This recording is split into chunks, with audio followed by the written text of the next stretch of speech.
Hey everybody, I'm Lisa Brennan. And I'm Justin Trace.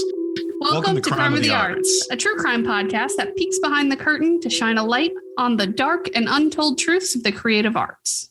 From film set mysteries to celebrity murders and art heists, these two theater nerds will usher you into the unknown. This week I'm going to tell you the story about the death of a playmate. And I'll tell you about the untimely death of Brandon Lee. How's it going, buddy? Yeah, I'm doing good today. I'm hanging in there. I'm ready to get this started. How you feeling today? I got a cold, so bear with me, world. Might be making some funny sounds today, but I think we'll work it out. We'll make it through. Mm-hmm. So yeah, in today's episode, I'm going to be talking about the tragic death of Brandon Lee. Unfortunately, he died while filming on the set of the movie The Crow back in 1993. Brandon Lee was, everybody knows, but there are some people I know younger than us, which makes me feel even older than I am. Right. Some people don't know this, but Brandon Lee was the son of the renowned martial artist, movie star, philosopher, Bruce Lee. Yes. Okay. I bet you some of these young kids don't even know who Brandon Lee is.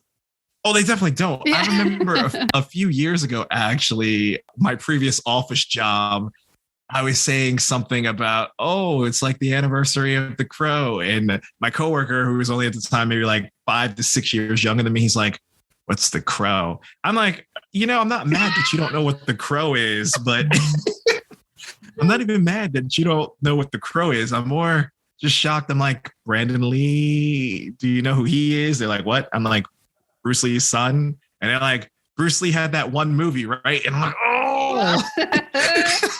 I feel like the younger generation just like hears The Crow and they're like, wait, The Crow, like in the Schitt's Creek? That movie that yeah, like in Schitt's Creek. Yeah. Where she was just sitting in the big nest. Please tell me you've seen Schitt's Creek. Yes. Okay. I've seen it. I've seen it. But yeah, so he is the son of Bruce Lee. Basically, he was following in his father's footsteps. I shouldn't say he was following in his father's footsteps, but he did want to become an actor similar to his father. Ultimately, he became a martial arts actor, Brandon Lee, as well. And he was in quite a few action films like Rapid Fire. That was like him and Dolph Lundgren teaming up. There was Legacy of Rage and there was Laser Mission. Those were like the only 3 real films that started to gain traction. And then it's because of those 3 films that the producers of The Crow sought him out and they wanted to make him the lead. So ultimately when he... Oscar's here, everyone. Oscar's back. You guys can't see it, but I saw like a door fly open. I saw Lisa walk away. I was like, is this house haunted as I'm doing? Only by an English bulldog. Come on. Okay, sorry, bud. What's up, Oscar? No, you're good. You're good. So yeah, he had a slew of those films and the producers of The Crow ultimately saw all of those and sought him out because the thing about Brandon Lee too is in essence, he was very similar to his dad. If you guys don't know what Bruce Lee looks like, please look him up. But also look up Brandon Lee. I mean, Brandon Lee was this very handsome, tall, lean, athletic guy, but he had that equal charisma that his father also possessed. So anytime he was on a screen, really the focus always went to this man. He had that factor. He had that X factor, and obviously he can fight, but yes, he could act as well. And I mean, back then, early 90s, that whole rise, we were starting to get that whole next generation of like new actors or, your future A-listers, Brad Pitt, all of those. It's like the pretty boys with the talent. Yeah. So he had the potential to go up there. Well, and he was like one of a kind too. He was the pretty boy with the talent, but you throw that martial arts in there. There's no one else coming in that generation like that. Exactly. And when he was first starting to get into acting, I remember like he wanted to move away from doing action movies. He wanted to go into more dramatic films to make a name for himself in a different way, because that's the thing, Hollywood, again, it's all about types, and they were already pegging him as like, you are the son of Bruce Lee. You will do Bruce Lee things for us. You're going to do the things Bruce Lee didn't do. Didn't have the time to do. It's like they force you into that type via nepotism. And I mean, to this day, they still do it for certain people. That's a whole other story, but you all have seen it. Denzel's son, Ben Stiller, there's a bunch of people. He wanted to get away from that. So ironically enough, he was given the leading role in A Crow. Like I said, when producers noticed his talents in the previous movies, and they were like, this could be a vehicle to jumpstart your career in that different direction or different genre that you wanted. For those who aren't familiar with the movie The Crow, it's based on a comic book, but it is about a musician He is tragically killed and his wife is killed by the local gang, things like that. He comes back to life a year later around Halloween to exact revenge. Brendan was born in Oakland, California on February 1st, 1965 to Bruce Lee and Linda Lee Caldwell.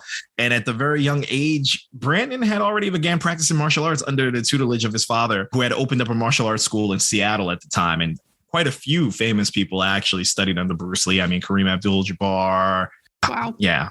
And Linda, Bruce Lee's wife, Brandon Lee's mom, she actually helped with the school as well. She practiced martial arts as well and helped keep everyone in line too. That's so cool. It's a family business. Yeah, literally it's a family business, and he was born into this and he just came out ready to take on everything. Since Bruce Lee himself had grew up in Hong Kong, he wanted to be able to give Brandon a taste of that too. As a result, he ended up moving family and living in Hong Kong for a brief period of time when Brandon was a child. Oh, that's cool. Mm-hmm. I didn't know that.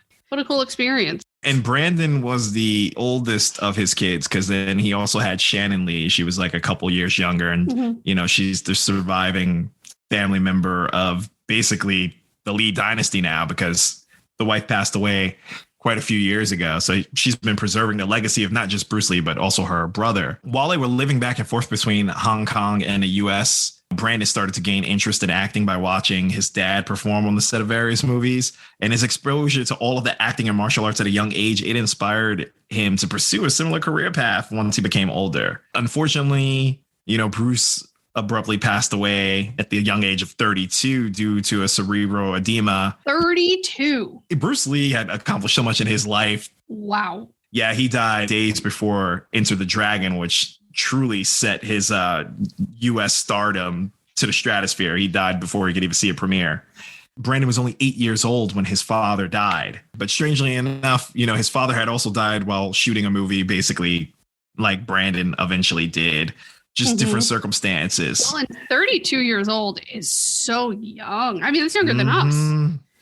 Makes you feel old, huh? I'm feeling older every day. Boy, I didn't realize he was so young. I feel like when celebrities pass away when you're a kid, you don't realize how old they actually were in the grand scheme of life. 32 is nauseatingly young. It's crazy though. But I mean, because Brandon, I'm trying to think now. I have to look back on it. I think Brandon was a little younger than him. For a second, I was about to be like, they were the same age, but they weren't the same age. Okay, yeah, Brandon was 28. Well, so he was even younger. 28. Oh. After, you know, his father's death, the family decided to move back to Seattle, where Brandon spent the later part of his youth. And it was during his high school days in Seattle that Brandon started to go through the whole rebellious phase in life, which we all do. I'm guilty as charged too. Studded belts and black nail polish was my problem. Oh my gosh. Yeah, everybody's rebellious phase was a very different one.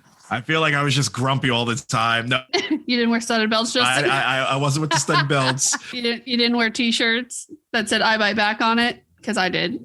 No, but you could probably fit like 8 people underneath one of my t-shirts. That was, you know, that was the style back then. You could have flown away with a brisk wind. Exactly.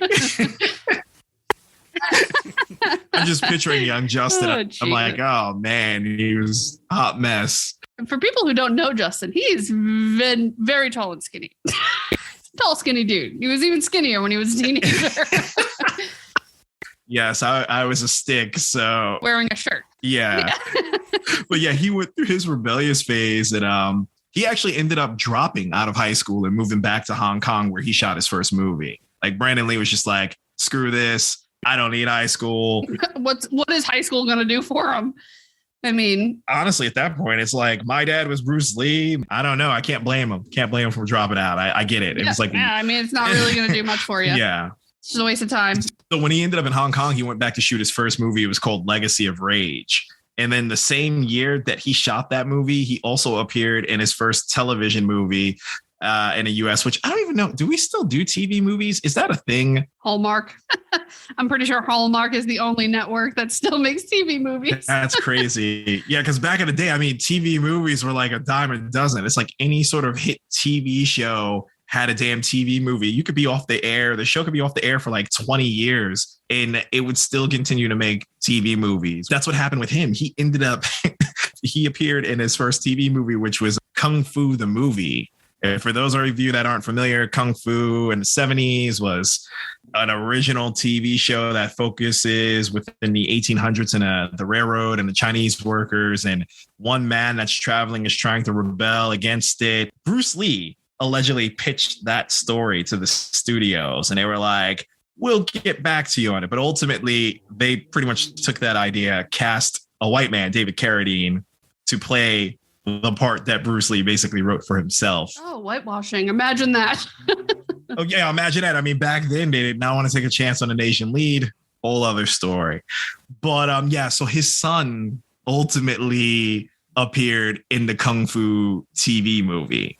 And that kind of started his career within the US. And I just have to say, a movie title, Legacy of Rage.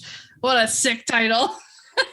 That does. I mean, and I've watched all of his American films, but I've never seen the Hong Kong film. So I never got to see Legacy of Rage. But in my mind, where I hear titles like that, I'm automatically assuming I was wronged. My whole family was gone. No, his great-grandfather was wronged.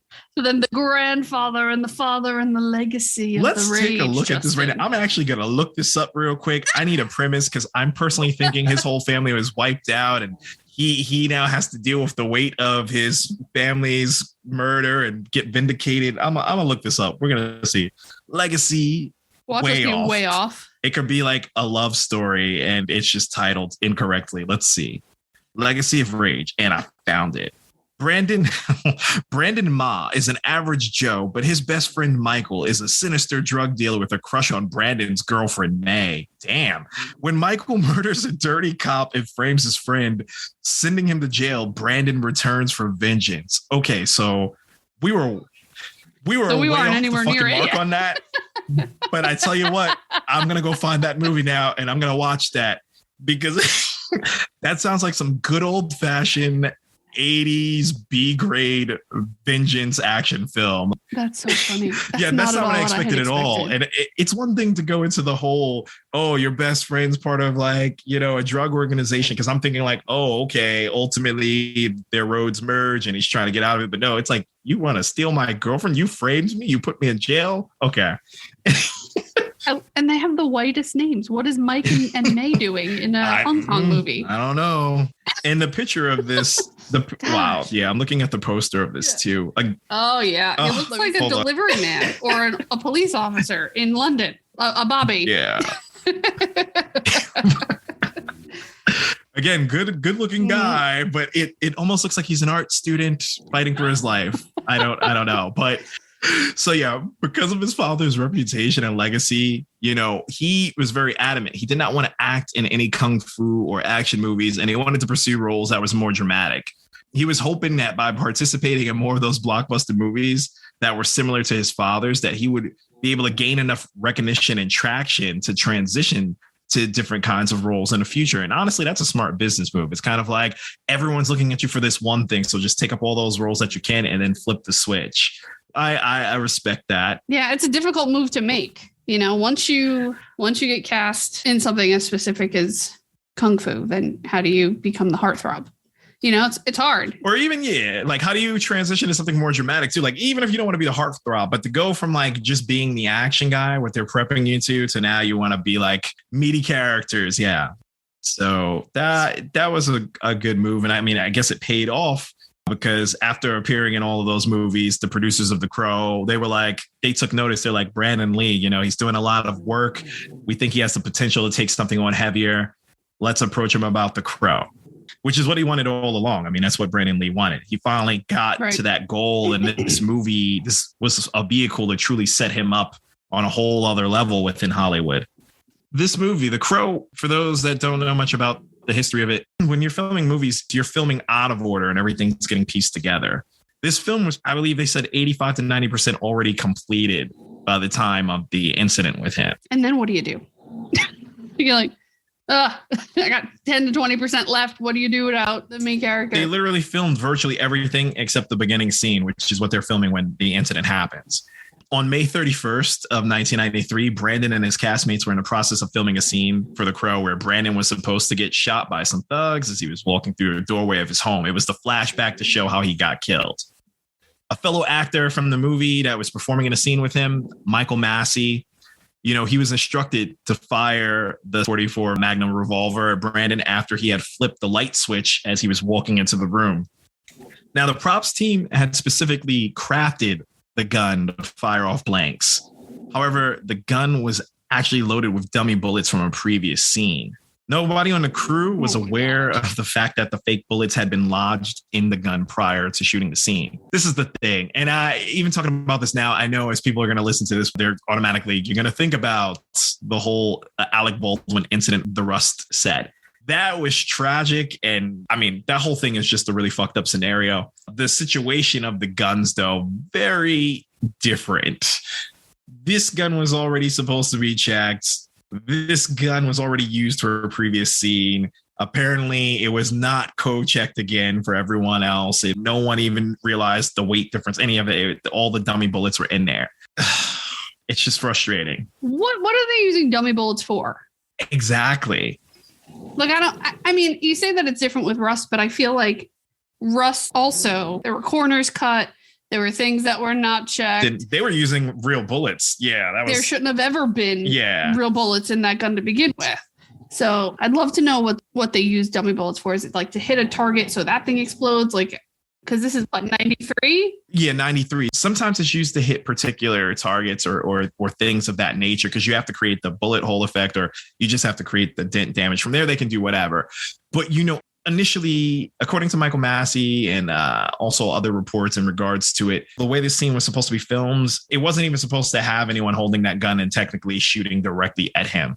That is something the director had changed last second, which would explain why the dummy rounds were still in from the previous scene and they weren't going straight in. It's a whole thing with that. Michael Massey, he played Fun Boy in the film. He's just following what he's supposed to follow. He's under the impression this gun was checked again. Well, and it's terrifying, right? You're an actor. You're not a props person, so you don't even know what you should be checking for if you wanted to check for yourself. Exactly. And also you run the risk because I know, again, movie and TV guns, different than real life guns. I know anyone that has a gun in real life right away, they're like, you should always check the weapon. It doesn't work like that within Hollywood or within theater. Well, or it doesn't, but it should. It should. Doesn't. Yes, yeah. It doesn't, but it should. With theater and film and all of that, the reason why they don't necessarily let you do that is because what happens is they already have a gun person, an armorer. They're supposed to check it. They test it. They fire it. They clean it out again. They check it. They check it right before handing it to you again, too. What happens is when an actor sometimes takes that, by them constantly opening it and closing it, they can now slightly dislodge whatever's in there. Yeah, they're just not trained. So they could screw the whole thing up. And then all the checking was for nothing. Exactly. And even the things that are the most checked, like I have a lot of experience with military honors services, and they do, a rifle volley. And you have blanks that go off that shoots a piece of the end of the gun off because something was lodged or when the maintenance of that gun. So there's just things that can always go wrong that you might not even think about. Yeah, it's scary. It's scary to be the actor who's handed that gun. You have to have so much trust in the person who's giving it to you. Yep. I feel like there's a lot of pressure too on set to not be a pain in the ass. Exactly. Everything's under time constraint. You don't want to be that actor that's like, wait a minute, because then you deal with scrutiny, you deal with all this other BS. Like it really sucks. Yeah, you're just, no pun intended, but yes, you're pretty much under the gun. It's like you got to get this done. You got to do this. You can't do all these things. Intended, Justin. I mean, slight pun intended, but really that was all the top of my head. Buddy, nailed it. But that's what happened. So dummy rounds previously. Wow. Nobody was aware that previous scene was using dummy rounds. So he got shot with a dummy round and that led to him passing? Yeah, we're going to get to that now because mixed reports say that there was still a full dummy round in there, and others are saying initially after the other scene was fired, it was a remnant left within it, but that it still counts as a projectile going at full speed. Mm-hmm. Oh, wow. Ugh. Yeah. As they started to do the scene, Michael Massey, he proceeded to pull the trigger as scripted and he fired the dummy round or the remnant, still a physical item, right at Brandon from about 12 to 15 feet away from him. The bullet hit him directly in the stomach where two of his arteries were severed and he immediately fell backward instead of forward, which was instructed to do in the scene. So they're kind of like, all right, he's already off the mark. He fell backwards. He didn't fall forward. Something's wrong. Yeah. Well, here's the thing, though. Despite the fact that the bullet that was loaded in the gun was only a fake bullet, like I said, the impact of that dummy round was comparable to that of a real bullet. Right after the shot was fired, the crew thought he was joking around or still in character while he was lying on the ground before they realized that he was unresponsive upon checking on him. Oh my gosh. 2 arteries. There must be blood everywhere. There has to be. Or are they just so in the zone that they're not even looking down? They're just, He probably bled out in a few minutes. I can't even imagine when that's happening. It's like he fell backwards. What are you, the director? You're on the camera just going, whoa, that's the wrong mark, but brilliant. Like, when do you snap out of it and realize? Yeah, that's that like obnoxious fartsy shit that doesn't make any sense to me. Brilliant. It's like you're actually dying. Oh no, wait, you are actually dying. No, you're actually dying. They tried to rush him to a nearby hospital within the town of Wilmington, North Carolina, where they were filming. Damn, they really film everything there, huh? Even back then, I mean, it's cheap now, but it was cheaper back then. Yes. Nuts. That's actually crazy. I didn't realize that was, before I started looking into this, I didn't realize they filmed that in North Carolina. Because again, it looks gritty. It looks like it could be an LA or Chicago type thing. It looks like an actual city. Yep. So I wonder if they built it to that. But I digressed. He gets to the hospital. The doctors at the facility tried to save him, tried to work on him. They did over 6 hours of emergency surgeries in hopes of reviving him. And unfortunately, they were not successful in doing so. And Brandon passed away the same afternoon he was shot while filming that scene for the movie. So that movie, like I said, it was pretty much almost done. They were just essentially filming the flashback scene to show how his character got killed. Because he did pass and the film was almost done. The few shots that they needed, it's a combination of body double and also CGI, which it was kind of the first at its time. That was kind of the first film to do that, where it superimposed his face onto the body when, they needed to use that after he got shot. Wow, 93. That must have looked real janky in 93. It actually does. If you go back, one of the scenes that they do it, he's falling out the window of the apartment and you could see like the face is just like imposed on there. It looks like a weird filter or something that was just added. Was his mother still living when he died? Was his mother? Oh, yes. Yeah. Linda passed away a few years ago. So she lost her husband and her son, both on movie sets. Correct. Oh, my gosh. Both.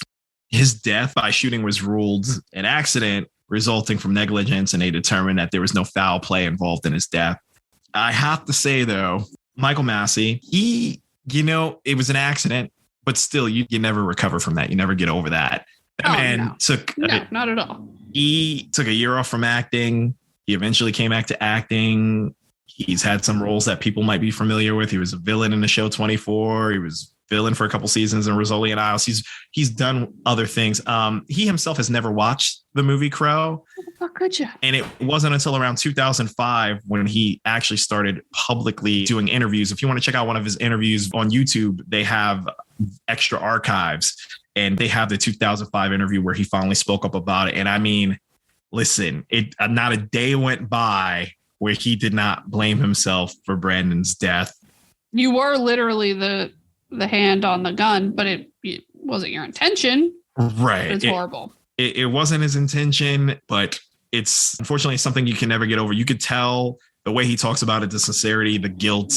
He just never got over it. It really changed who he was as a person. And it is very unfortunate because technically, I don't want to discredit the fact that Brandon died, but technically when that incident happened, 2 people did die that day because you're now known as the man who killed Brandon Lee.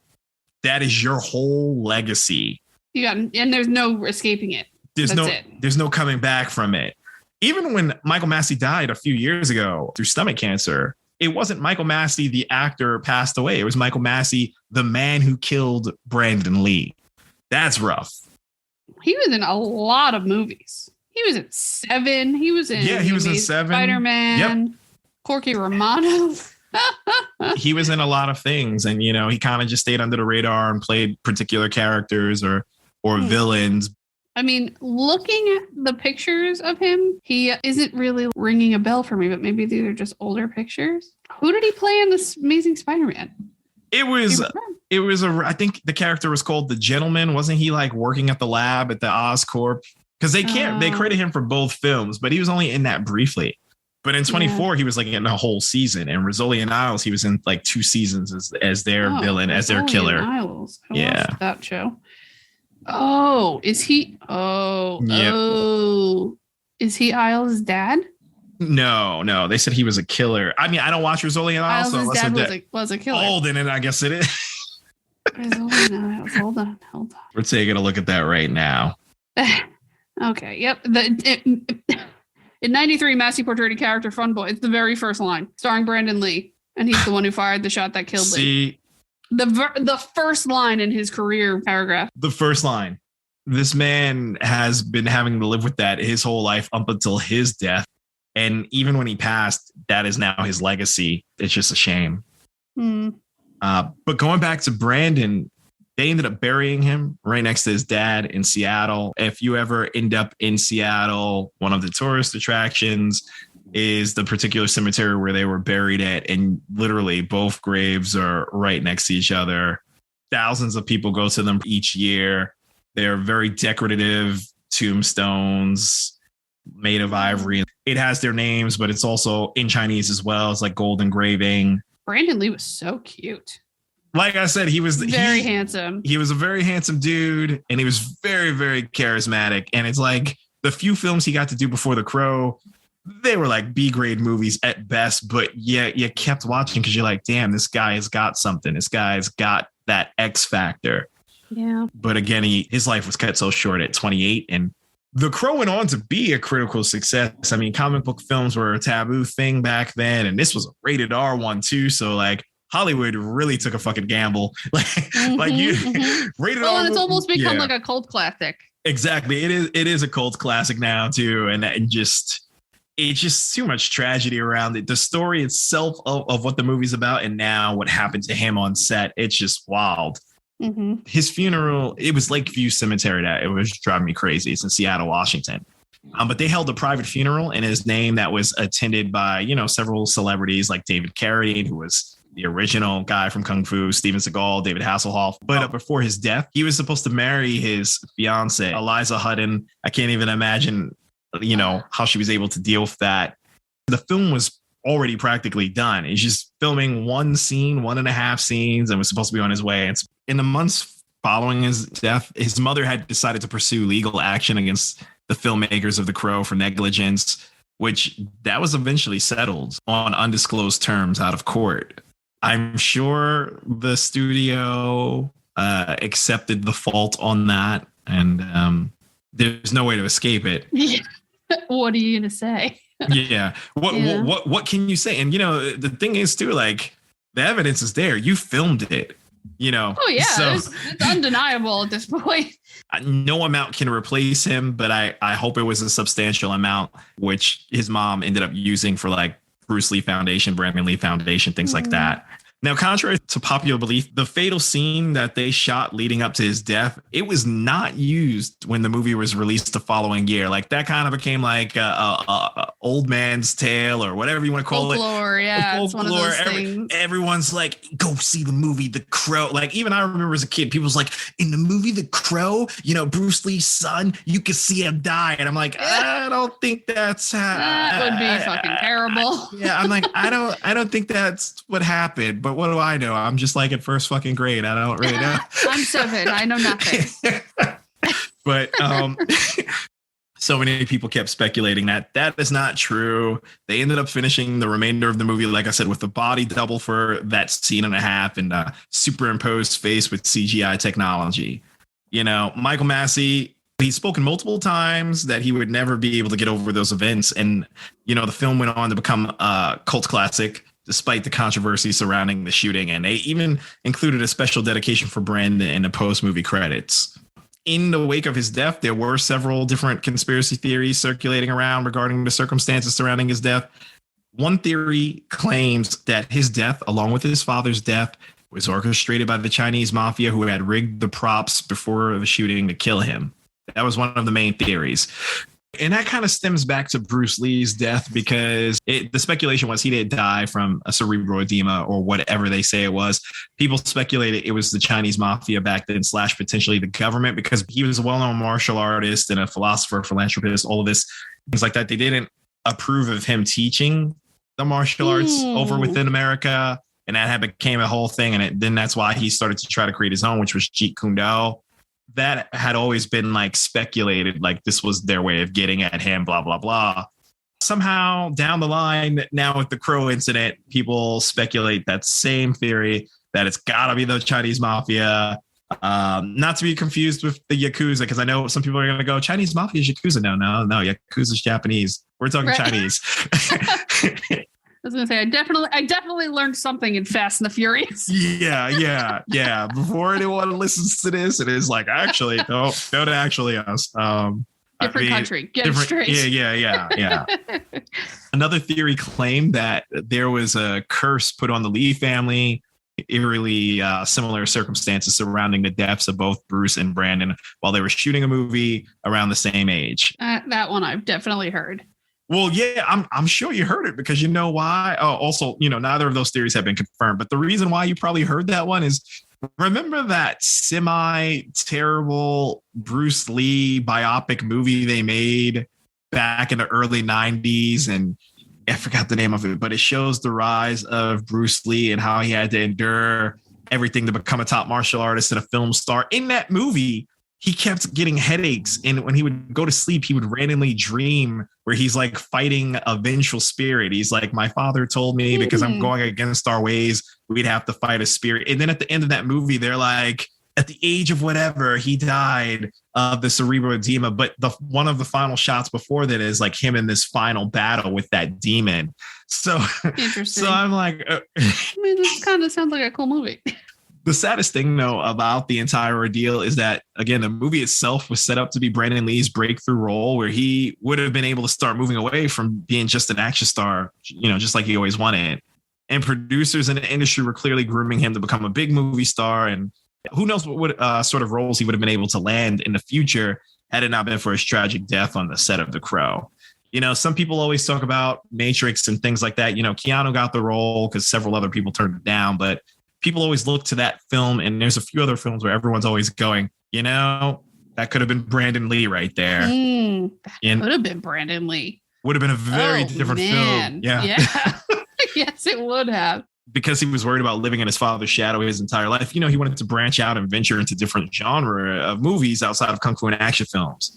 Unfortunately, his attempt to do so led toward death, and it just sucks because it was right before his career was supposed to take off. Well, his whole life was about to take off, right? He's about to get married. Yeah. Finally I feel like we tell a lot of the stories of, my story is going to be similar in the idea that you just don't know what this person could have done had they had the opportunity to do that. He could have been an icon all on his own. While it's always been difficult for entertainers to make it in show business, it's even harder for those legacy actors to make a name for themselves. Yeah. Especially if they're related to transcendent cultural icons such as Bruce Lee. Like, that is a wide shadow that you have to try to escape. And the pressure and expectations that come with having to live up to that name can be a heavy burden on anyone, and even force them to try to make a name for themselves in different ways. There's no telling what kind of psychological factors were going through his mind, but the drive to do so unfortunately led to Brandon Lee's untimely death at such a young age. Thanks for sharing that, dude. So my story is about the death of a playmate. This story is going to take us out of Nashville and New York. Guess what? We're going up Vancouver, Canada. Oh, Canada. And this is a playmate, Playboy playmate? Yes, sir. Okay. And this is another major city that they film a million things in, which is kind of strange. All the time. Okay, so, yeah. We're going to flash back to 1978. Ooh, okay. The population in Vancouver was just over 400,000 people. So it's a decent-sized city.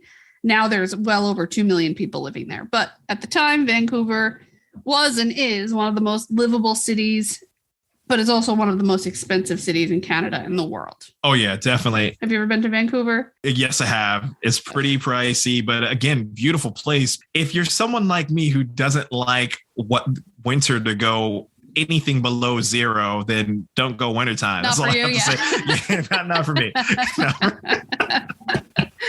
No. Our story today is going to center around a woman named Dorothy Ruth Hoogstraten. She was born in Vancouver, Canada, to immigrant parents from the Netherlands, and she was a good student, and she grew up on the rougher side of town. She thought of herself as a plain girl next door, not the starlet that she would later become. She's stunning. She's tall and blonde and everything you would expect from a playmate in the 80s. I'll have to look her up, but I can imagine it. And she's gorgeous. Also, the moment you said her last name, I was like, that is a very Canadian name. Hoogstraten. If you didn't tell me it was Vancouver, I feel like I would have known. Yeah. I'm like, that's Canadian or Dutch. It's one of the two. Yeah. So while in high school, Dorothy worked at a local Dairy Queen where she met a 26-year-old man named Paul Snyder. Okay. In the video I watched, it's a YouTube channel called Crime Spot. So I'll drop their link in the show notes. But he said that Snyder looked exactly like the kind of guy who went into a Dairy Queen to hit on high school students. Oh, no. Boy, was he right. Oh, my God. Paul Snyder is kind of that swarmy guy. Okay, so it's late 70s, right? So picture it. You got the mustache and like the leather jacket and all the unwarranted confidence that a guy who thinks he can go to a Dairy Queen and hit on 16-year-olds would have. I'm just picturing Matthew McConaughey. What film was that? Dazed and Confused. Dazed and Confused, where he's like, you know what I like about high school girls? I get older, they stay the same age. Yeah, so you're spot on, dude. Yeah, we've all known some version of this guy when we were in high school. 100%. Yeah. He was a nightclub promoter, right? You always had that guy who was handing you cards like, come to teen night. But he was also known around town for being an alleged sex trafficker. Oh, okay. Or pimp. We don't say pimp anymore. That's a sex trafficker. So in short, it's the guy you don't want your 16-year-old daughter to be hanging around with. Yeah. But she bought into all of his swarmy charms. He would buy her gifts and take her to expensive dinners. And he even bought her a lavish gown to wear when he accompanied her to her senior prom. Oh, Justin. It's too much. And there's always a 26-year-old man at a senior prom. What the fuck is happening? I've seen that. You have? Well, at my prom, it was a little bit older and I'm like, this is just weird as fuck, but okay. I'm trying to think about who I was when I was 26 and who were the people I knew. You, for example, at 26. And the idea of going to a senior prom sounds totally boring and ridiculous. There's no alcohol. What are you doing there? Everyone looks like they're 11. It's cringeworthy. It's cringeworthy for sure. When I was in high school, she was a very nice girl. So I won't name names, but at the time, her boyfriend was like 30. And, that's a cultural thing within their culture. But just constantly hearing about the 30-year-old and then seeing this motherfucker show up to the prom. And I mean, not only was he 30, but he looks like he was like 38. So that really always triggered me too. I'm like, you brought this old ass man to the prom and, he's trying to be nice. He's trying to be friends with all of us. Like, he's already gray, bro. What are you doing here? Yeah, he's already bald. Like, practically. It's really uncomfortable to watch, to be around. I think the largest age difference I've ever done, I was 19 and he was 26 or 7. But looking back on it now, I'm like, what the fuck did you have in common with me when I was 19 years old? Like, I couldn't even go out to bars. Right. That's when you got to start asking yourself, it's like, what's wrong with that person? Well, when you're young, you're like, oh, look at this guy. He's in a band and he's cool, right? I mean... And this guy Paul, I mean, he was doing all the right things. He had the money. He was a nightclub promoter. Back then, if an older guy goes up to a girl, girls are just like, oh, okay, cool. People knew him. Girls are stupid when we're young teenagers. So a 26-year-old man, known sex trafficker, is at senior prom and no one bats an eye. Great, perfect, wonderful. And they began a relationship and her parents signed off on it. Approved. Paul Snyder's great. Oh. The 25th anniversary of Playboy magazine brought about the Great Playmate Hunt, quote unquote. Okay. Where they asked women to submit nude photos to become the next Playboy bunny. Okay. So Paul was sure that Dorothy had a shot at winning. Of course he fucking was. And after some convincing, she agreed to do the shoot. Being that Dorothy was only 18 at the time, and in Canada, the legal age of adulthood is 19, her mother had to sign consent forms for her to do a nude photo shoot. And she did. If you could read my notes, everything is in cap locks. I see your eyes getting bigger and bigger. I'm like, oh, she's accentuated that. Yes. That is. Justin. Oh, my goodness. This guy, I mean, he must have been able to sell fucking snake oil to the best of them. Because, like, you got the parents' permission. I just don't know how. I mean, when you look at him. I'm just trying to understand how charismatic is he. Because I'm just like, hey, mom and dad, your daughter's got what it takes to be naked on a centerfold in the magazine for all us to look at. Okay. What the fuck? I can't. Oh, my goodness. All right. Okay. Paul hired and paid for a professional photographer to come in and do the shoot and had the photos sent off to Playboy. Right. And after seeing the photos, Playboy invited Dorothy to LA to do some test shots. She was accompanied by Paul, and in 1978, she made the cut. She was in the top 25 of the Great Playmate Hunt. Oh, damn. Okay, that's actually, I mean, back then, that's quite an achievement. It's not, there's no social media, there's no nothing. So, like, thousands of women are applying for this, and she's I'm sure top 25. Sure. Okay. She's gorgeous. There's no hands down. I have no doubt that she made the top 25. It's amazing. She's stunning. I'm gonna look up a photo now while you're talking about this because I am curious. It's strictly research. Strictly research. Yeah, don't worry. I don't think any of the naked stuff pops up when you give it a Goog, so you're fine. Yeah, Dorothy Stratton. That name does ring a bell. Oh, wow. Looking at his picture, he was a total creep show. You know who he looks like? And I hate to say it. And if you want to keep this part in, you're more than welcome to. He gives, looking at these pictures, he gives off Miles Teller vibes to me. It's actually really Miles Teller with the mustache vibes? Yes. Like Miles Teller in the new Top Gun movie vibes? Correct. Yeah, but I love Miles Teller. But Miles Teller is kind of a douche in real life too, and I feel like this might go hand in hand. But I'm sorry. I'm sorry. Fair enough. Fair enough. Look at this. I mean, you're not wrong. You definitely look like. Oh yeah, yeah, yeah. He's right. It looks like Miles Teller. Oh my goodness.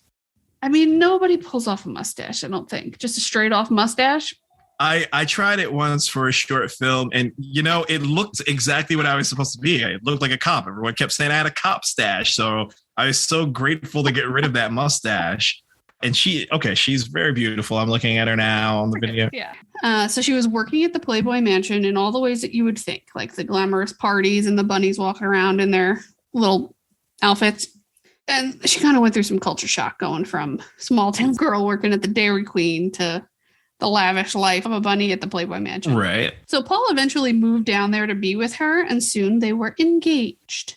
And he also became her agent and her acting coach, despite his lack of experience in either position. Wow. Okay. He's like, I got you this far. I can take you all the way to the top. Stick with me. So it's one of those like get your claws in kind of thing, I feel like. And she's so young and naive. She just thinks he's awesome. They showed like a bunch of still shot pictures of Dorothy and Paul. And Paul had like a pleather something on in every single photo. But one picture in particular had me like cracking up because he was literally wearing all pleather. He had a pleather black button-down shirt with the top 3 buttons undone. And then he had on tight red pleather pants. I mean, if that doesn't give you enough of Miles Teller in a black leather pleather shirt and red pants, it's ridiculous. Yes. And this was in the 70s, right? You said so. This is the late 70s. Late 70s. This is like 79, 78. Dorothy came in second for the 25th anniversary edition of the magazine. Okay. They felt that Candy was older and she could handle the fame better than Dorothy at the time. However, they did give Dorothy a feature later on. Oh, okay. So she still got something. She got in the magazine, just not the 25th anniversary. Okay. In the fall of 1979, Dorothy and Paul married at a small ceremony in Vegas. Where else?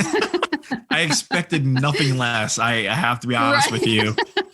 There had to have been an Elvis impersonator there. Otherwise, I don't know what the hell we're all doing here. So with her finances now tied to his, Paul became much more controlling of his wife, like dictating her diet and alcohol consumption.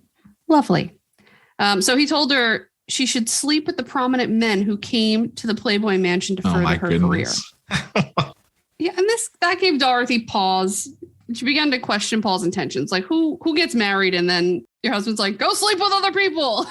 You know, it's crazy that it took this long for her to get to that point to realize this might not be the guy for me. It's like, pick you up at Dairy Queen. Hey, babe, why don't you submit for Playboy? Hey, babe, that was great. Why don't you take acting lessons from me, even though I've never done acting in my life and all these other things? Every time you say, hey, babe, I cringe. Listen, like, when you got the stash like that in the pleather, I see a lot of hey, babes. I see a lot of babes. I do too. But yeah, that light bulb finally came on. And the time frame is pretty short. So what did I say? 78? Mm-hmm. This is not even 1980 yet. So like, that's a lot of red flags for such a short period of time. Exactly. And to have already been married and like to be 19 years old. Okay. Shortly after their wedding, their marriage became very rocky, obviously. And in January of 1980, she grew tired of Paul's behavior. About time. He treated her like a meal ticket as if he had made her and she owed him everything that she had. So she began to make a life for herself without his input. Smart girl. Good. She began landing some small film roles and she got a real manager, which of course pissed Paul off as he was losing power over her. That manager helped Dorothy set up Dorothy Stratton Enterprises, where she could sock away all of her earnings, and Paul, not being listed, couldn't touch a cent. Good. Ha, ha, ha, ha. Enter Peter Bogdanovich. Does that name sound familiar to you? Not really. Was he a rival porn star? Did he create Hustler or what? No. Okay. No. Okay. So it rang a bell for me, but I couldn't place it until I got further. So he's a famous Hollywood director for his Academy Award-winning film, The Last Picture Show. Oh, wow. Okay. I was not familiar that he was the director of that, but I have seen The Last Picture Show. Dorothy and Peter hit it off immediately, and he decided to cast her in his next film called They All Laughed. Okay. Featuring Audrey Hepburn and John Ritter. Okay. I have never seen this movie, but I'm watching clips in this documentary, and I'm like, oh my God, John Ritter, I love you. Yeah, I feel like I might have seen that a very, very long time ago. I feel like Audrey Hepburn and John Ritter crossing over is just not a time frame I thought existed, but... So the 40-year-old filmmaker fell head over heels for the 20-year-old playmate, and they began to have an affair. I mean, that's a hell of an age gap. That's a lot different from 19 to 26, 20 to 40. Yeah, but you know, that's the thing. That's all she knows is older guys and the security. I guess. Even though she's getting away from douchebag McGee over here. Well, right. And talk about like polar opposites. I mean, Bogdanovich is like, it's almost like the douchey guy in high school who like chugs beer and does keg stands to like the professor in college who's like glasses and a scarf. You know, it's like completely polarizing. That's exactly what it is. Dorothy ended up being named Playmate of the Year in 1980. So her career began to soar and her marriage began to crumble to pieces. Paul was desperate to keep a hold of her and insisted he go to New York with her to film They All Laughed. Obviously, Dorothy could not let that happen for fear of her affair being exposed. Right. So she told Paul that Peter Bogdanovich closed the set, which was untrue. Going to New York alone, she reportedly lived with Bogdanovich as they continued their relationship. And Dorothy began screening her calls, ignoring Paul, and she ended up sending him a letter saying they should spend some time apart. I don't know how much more apart you can get from New York to LA, but that's where she went. She just needed to make it clear. Don't make any surprise attempts over here. Don't come out this way. Right. Don't show up. I'm formally letting you know. In writing, sir. In writing. Paul was livid. He didn't work. So how was he going to support his lifestyle that he'd become accustomed to? Right. Right. He stayed in LA in the home that Dorothy had purchased for them. And he decided to get roommates to supplement his income.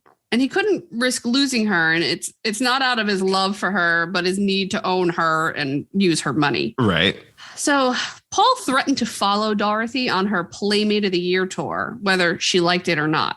And those actions prompted her manager to recommend hiring a bodyguard, which Dorothy declined. And this is going to be the beginning of decisions that Dorothy makes that not end well. Oh, my goodness. He did end up following her on that tour back in Vancouver. So she went home, where he forced her to do appearances at the clubs he used to promote for. And he kept all the money that she made for those appearances. This guy's such a... How did he force her? He just popped up and was like, it's been a long time now. Get to work. Like, I'm just trying. It's that whole concept of like, he had to convince, after some convincing, she did Playboy photo shoots or whatever. It's that he's got this like power over her. Yeah. That she feels like she can't tell him no. And it was probably her first love and all these other things too. So I'm sure, he's been grooming her since she's a child. Exactly. Not that she's a grown woman at this point. She's 20, but Still, yeah, he has that hold on her. You're right. After the tour, she went back to New York to finish filming and she sent Paul back to LA. Bye-bye. See ya. Paul left by himself in LA, realized he didn't have his meal ticket anymore. She was the star and he was the loser, soon to be ex-husband. So he began to have his own affair with a 12-year-old aspiring model he could groom like he did Dor. 12, Justin, 12. 12. He's at least 28. And a 12-year-old. Fucking 12. I was still playing with Barbie dolls when I was 12. If you're 12, you're in middle school. Yeah, oh God, that's even grosser than that's sickening. Okay, so that June, Dorothy was like, sucker, I want a divorce. And she confessed to her affair with Bogdanovich. It's kind of a fun thing to say, Bogdanovich. You should give it a shot. Bogdanovich. Right? Kind of fun. She said that she would come back to LA to discuss a settlement and file for the separation officially. Right. In return, Paul's reaction was to drain their joint bank account and close it. And he began selling all of her things in a fit of rage. He lined his pockets with the money that he got from selling the Jaguar and the plaque she received from Playboy when she won Playmate of the Year. He sold her car. This guy just continues to The audacity of you, sir. You just sold her Jaguar? Just when I think he can't get any slimier, he continues. He continues to impress me and disappoint me at the same time. Yeah. He's got no end to what he'll do. Like, there's no borders that he won't cross. He ends up hiring a private investigator to follow her around New York. Like, you already know she's having an affair. She's asked you for a divorce. What is this private investigator going to really gain for you? Right. Again, in his mind, he made Dorothy Stratton. She owed everything to him. He owned her, and he just couldn't let her walk away. He was determined to get her back when they met to discuss the separation in August. But to his surprise, she was no longer the young girl he could once manipulate. She was confident and strong, and when they met, he learned he'd never get her back in his grasps. Good. After the initial meeting, they agreed to meet the following week to complete the documents for the legal separation. Unaware, Dorothy left that meeting feeling hopeful. She thought things would go smoothly and she would soon be free of him. Paul left that meeting angry and began plotting. So in the week leading up to their next meeting, the red flags were waving. Paul tried twice to get his private investigator to buy him a gun. He even tried to borrow one from an acquaintance, but they ended up asking for it back. But he ended up purchasing a used 12-gauge shotgun from a magazine ad, because what else did you do in 1980? Damn. And I mean, that's overkill.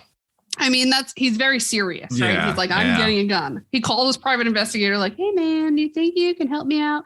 It's because he was a Canadian and not an American citizen. He couldn't purchase a gun. Okay. So that's why he was trying to get the PI to buy one for him. And that's why he tried to borrow a friend's. And he ended up going, black market or whatever, under the table, whatever they call it, purchasing guns outside of a facility or a store or a dealer. On August 14th, 1980, Dorothy went to the home she once shared with Paul. In hand, she had terms she had worked on with her lawyer and some cash. While there, her manager, who offered to go to this meeting for her, that's the second time, he called to check in.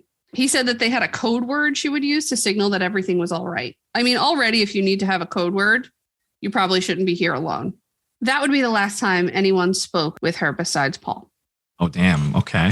No one knows exactly what happened to prompt Paul's next actions, but he pulled out the shotgun and at gunpoint forced Dorothy into a makeshift bondage device, which he made from a bench press. Oh. Escalated quickly, right? Yeah, it escalated quickly, and he clearly was planning this out for some time. Oh, yeah. A whole week. He's got nothing else to do with himself.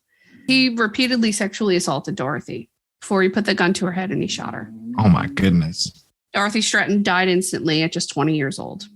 Paul Snider eventually turned that same gun on himself. And this was a shotgun, right? That he used. Oh A my shotgun. God. Yeah. Yeah. Paul's roommates came home and they saw her purse on the table in the kitchen. And they assumed that Dorothy and Paul were upstairs making up, quote unquote. Dorothy's manager was calling for hours trying to get in touch with her, but no one was answering the phone at the house. So those roommates had been sitting in the living room for hours watching TV. And one of them eventually was like, what the hell? And they answered the phone and it was the manager. And he said, is Dorothy there? And the roommate was like, oh, I see your purse. I'm assuming they're upstairs, Right. getting back together. And he's like, just please go upstairs and check on the pair of them. He knew something was wrong. And that's when the roommate found both of them deceased in the bedroom and 911 was called. Ugh. So yeah, this was a murder-suicide.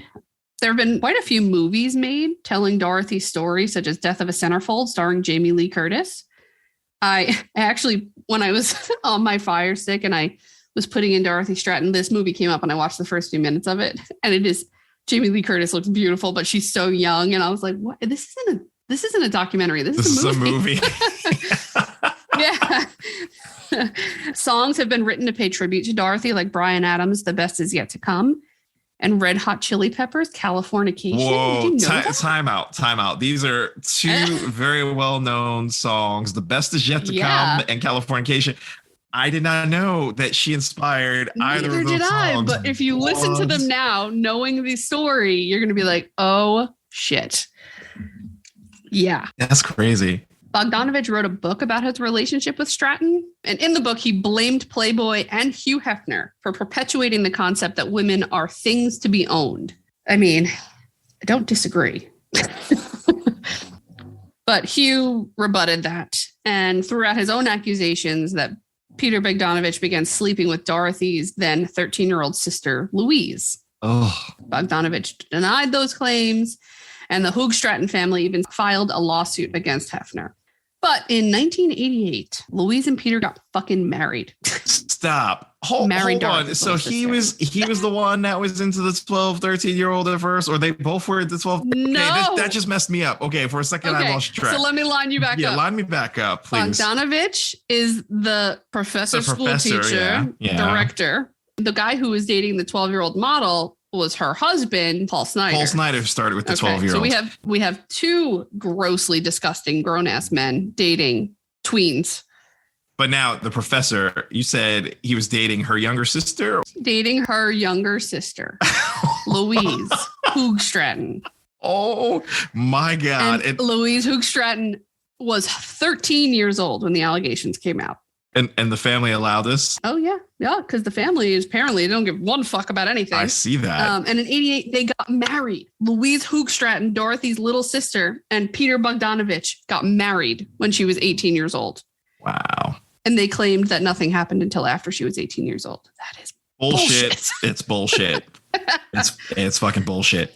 It's frightening. Honestly, that the family allowed all of these scenarios to happen to their daughters. These men are predatory, obviously. Absolutely. Dorothy Stratton was laid to rest in Westwood Memorial Park in Los Angeles, California, and Peter Bogdanovich paid for her funeral. Paul Snider was buried in a cemetery back in his hometown of Vancouver, Canada.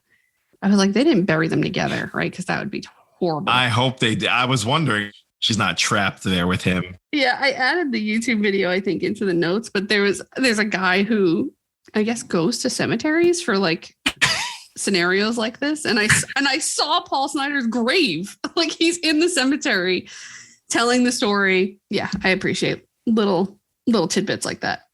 So the Dorothy Stratton story has become a cautionary tale for women trying to break into the industry. The naivety a young small town girl may have can be dangerous in Hollywood. It's very telling that the people around her could see that Paul Snider was dangerous and offered to handle things for her and to hire a bodyguard, but Dorothy couldn't see it. Right. Her sweet demeanor and ability to see the best in everyone led her to trust too much and inevitably led to her death. Within 2 years of meeting Paul, her life was tragically cut short, and the world will never know what she would have become had she had the chance to show us. And that is the death of a playmate, the Dorothy Stratton story. That is one hell of a story.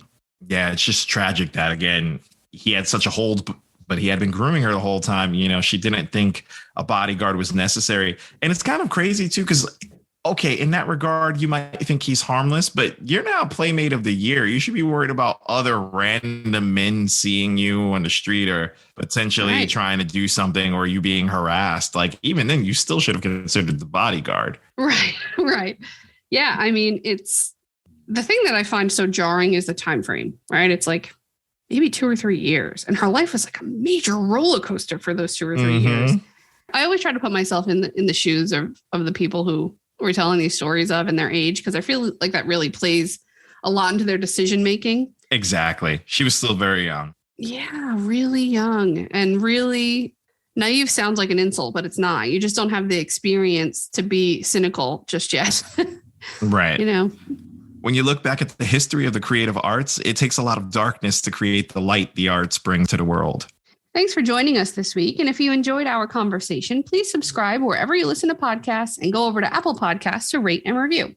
Please check out our sources listed in the episode notes. They're amazing. And you can find us on Facebook and Instagram and pretty much all the social platforms at Crime of the Arts Podcast. We're looking forward to having you back next week. Until next time, peace out, everybody. Peace out.